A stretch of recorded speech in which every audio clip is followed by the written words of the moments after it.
So hello student, welcome to learn with Pankaj Afsal की नई video में। तो आज का ये वीडियो उन बच्चों के लिए इम्पोर्टेंट होने वाला है जो बच्चे 2025 में बोर्ड का एग्ज़ाम देंगे।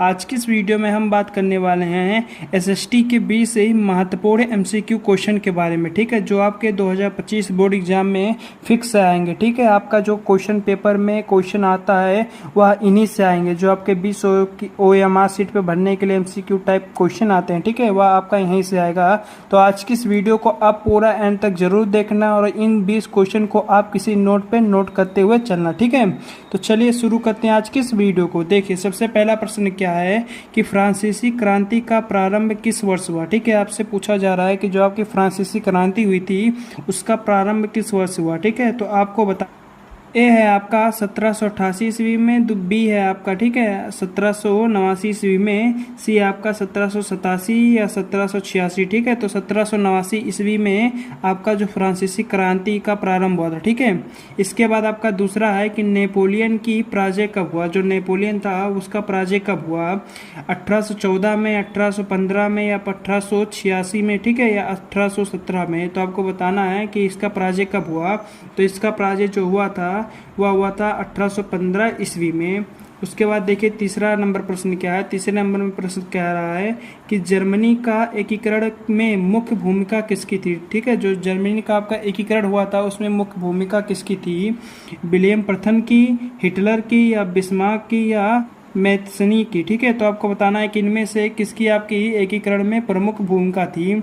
तो आपका जो जर्मनी का एकीकरण था इसमें प्रमुख भूमिका थी बिस्मार्क की। ठीक है, उसके बाद क्या है, चौथा नंबर प्रश्न है आपसे। चौथा नंबर प्रश्न कह रहा है कि सबने अवगा, ठीक है, सबने अवगा आंदोलन कब चालू हुआ। ठीक है, आपका सबने अवगा आंदोलन कब चलाया गया, 1920 या 1927 या 1935 या 1930। ठीक है, तो आपको बताना है कि आपका सबने अवज्ञा आंदोलन कब चलाया गया। तो ये आपका है 1930 ईस्वी में। ठीक है, आपका यह 1930 ईस्वी में चलाया गया। इसके बाद आपका है पांचवा, भारतीय राष्ट्रीय कांग्रेस का स्थापना कब हुआ। ठीक है, जो आपका भारतीय राष्ट्रीय कांग्रेस है इसकी स्थापना कब हुई थी आपको यह बताना है। तो आपके भारतीय राष्ट्रीय कांग्रेस की स्थापना ऑप्शन ए है 1904। ठीक है, ऑप्शन बी है 1885 या ऑप्शन सी है 1857 है या 1855। ठीक है, तो आपको बताना है कि 1885 में आपका जो भारतीय राष्ट्रीय कांग्रेस है इसकी स्थापना हुई थी। ठीक है, उसके बाद आपसे छठा नंबर प्रश्न पूछा है कि हिंद स्वराज पुस्तक के लेखक है। ठीक है, आपका जो हिंद स्वराज पुस्तक है इसके लेखक कौन है, सरदार पटेल, महात्मा गांधी, गंगाधर तिलक या सुभाष चंद्र बोस। ठीक है, तो आपको बताना है कि इसके जो लेखक वह कौन है। तो आपका इसके लेखक हैं महात्मा गांधी। ठीक है, इसके लेखक हैं महात्मा गांधी जी। उसके बाद है आपका 7वें नंबर पे प्रश्न दिया गया है। 7वें नंबर पे आपसे पूछा गया है कि महामंदी का प्रभाव किस वर्ष हुआ। ठीक है, महामंदी का प्रभाव किस वर्ष हुआ जब सारी चीज़ें बहुत महंगी हो गई। ठीक है, तो यह आपका हुआ था 1919 या 1929। ठीक है, या 1924 या 1934। आपको बताना है किस वर्ष में आपका महामंदी का आरंभ हुआ था। ठीक है, तो महामंदी का आरंभ 1929 में हुआ था। ठीक है, आपका 1929 ईस्वी में आपका महामंदी का आरंभ हुआ था। इसके बाद आपका 8वां नंबर प्रश्न में कह रहा है कि संयुक्त राष्ट्र संधि का मुख्यालय कहाँ पर स्थित है। ठीक है, आपको बताना है कि संयुक्त राष्ट्र संधि का मुख्यालय आपका कहाँ पर स्थित है, किस जगह पर स्थित है। तो आपका वाशिंगटन, ठीक है, उसके बाद है जिनेवा, न्यूयॉर्क या ऑस्ट्रेलिया। ठीक है, आपको बताना है कहाँ पर स्थित है। तो आपका जो संयुक्त राष्ट्र संधि का मुख्यालय है वह आपका न्यूयॉर्क में स्थित है। ठीक है, आपका न्यूयॉर्क सिटी में स्थित है। इसके बाद आपका है, इसके बाद आपका 9वां प्रश्न है। 9वें प्रश्न में कह रहा है कि औद्योगिक क्रांति किस देश में प्रारंभ हुई थी। ठीक है, औद्योगिक क्रांति किस देश में प्रारंभ हुई थी। तो ये आपका रूस, चीन, अमेरिका, इंग्लैंड। ठीक है, तो आपका इनमें से किस में आपका औद्योगिक क्रांति का प्रारंभ हुआ था। तो आपका इंग्लैंड में औद्योगिक क्रांति का प्रारंभ हुआ था।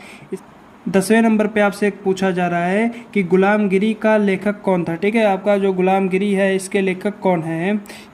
आपका पहले नंबर पे है कैलाश है विशानी देवी, ठीक है। उसके बाद आपका रामस्वामी नायक, उसके बाद तीसरे पे आपका है ज्योतिबा फुले, उसके बाद चौथे नंबर पे दिया गया है डॉक्टर B.R. अम्बेडकर, ठीक है। तो आपको बताना है कि गुलामगिरी के लेखक कौन है, तो वह आपका है ज्योतिबा फुले, ठीक है। आपका ज्योतिबा फुले जी ही गुलामगिरी के लेखक हैं, ठीक है।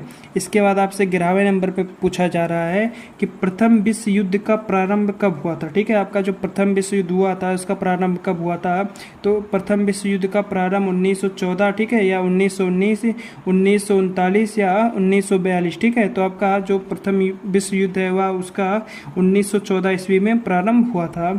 इसके बाद 12वें नंबर पे आपका कह रहा है कि पेरियार रामस्वामी नायक कौन थे, ठीक है। आपका जो पेरियार रामस्वामी नायक है या कौन थे, तो यह आपके शिक्षक थे या लेखक थे या वैज्ञानिक थे या समाज सुधारक थे, ठीक है। तो आपका पेरियार रामस्वामी नायक जी जो थे वह आपका एक समाज सुधारक थे, ठीक है, वह एक समाज सुधारक थे। इसके बाद आपका 13वें नंबर पूछा गया है कि पंजाब में भूमि निम्नीकरण का मुख्य कारण क्या है, ठीक है। आपका पंजाब में जो भूमि निम्नीकरण हो रहा है इसका प्रमुख कारण क्या है, तो देखिए पहले में दिया गया है कि गहन खेती, दूसरे में दिया गया है कि अधिक सिंचाई, फिर उसके बाद वनोन्मूलन, ठीक है, उसके बाद अति पशुचरण, ठीक है। तो आपका जो पंजाब में भूमि का निम्नीकरण है इसका एक ही कारण है, वह है आपका अधिक सिंचाई। इसके बाद है कि सुंदरवन है, आपका चौथा नंबर पे दिया गया है कि सुंदरवन राष्ट्रीय पार्क किस राज्य में स्थित है, ठीक है। आपको बताना है कि जो आपका सुंदरवन राष्ट्रीय पार्क है वह आपका किस राज्य में स्थित है, असम, पश्चिम बंगाल, उड़ीसा या मध्य प्रदेश, ठीक है। तो आपका सुंदरवन राष्ट्रीय पार्क वह आपका पश्चिम बंगाल में स्थित है।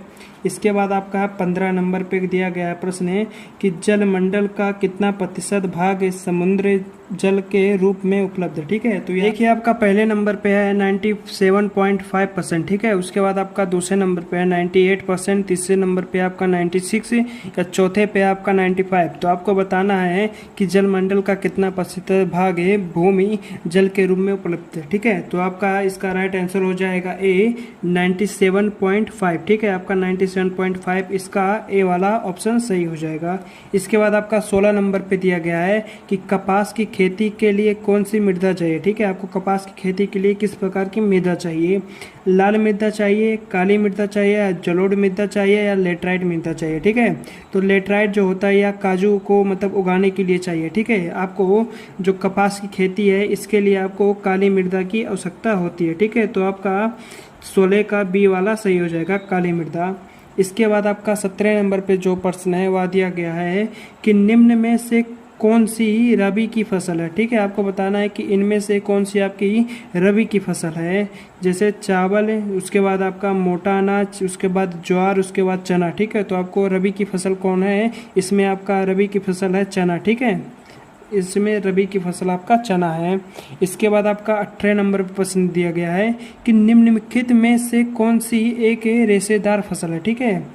जूट, उसके बाद आपका कॉफ़ी, उसके बाद रबर, उसके बाद जौ, ठीक है। तो आपको रेशेदार फसल कौन सा है इसे बताना है। तो आपका रेशेदार फसल है वो आपका जूट, ठीक है।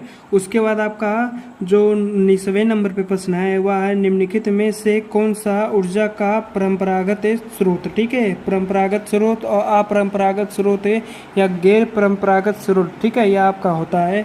तो आपका परंपरागत स्रोत हमसे पूछा गया है तो सौर ऊर्जा है या पवन ऊर्जा है या ज्वारीय ऊर्जा है या कोयला, ठीक है। तो आपका परंपरागत जो है वह है कोयला, ठीक है। इसके बाद आपका 20वें नंबर पर प्रश्न दिया गया है कि निम्नलिखित में से कौन सा परिवहन साधन भारत में प्रमुख साधन है, ठीक है। पाइपलाइन, वायु परिवहन, रेलवे परिवहन या सड़क परिवहन। तो आपको बताना है कि भारत में कौन सा परिवहन साधन है भारत के प्रमुख साधन है, ठीक है। यह आपका सड़क परिवहन जो है वह आपके भारत के प्रमुख परिवहन साधन है।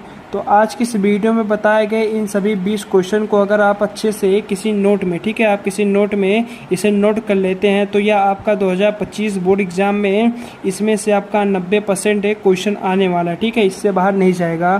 तो आज की इस वीडियो में बस इतना ही। अगर आज का यह वीडियो आपको पसंद आया हो तो वीडियो को आप लाइक कर देना और अगर आप चैनल पर नए हो तो चैनल को सब्सक्राइब कर देना इसे वीडियो को देखने के लिए। हम मिलते हैं इसकी नेक्स्ट वीडियो में किसी नए टॉपिक के साथ, तब तक के लिए बाय।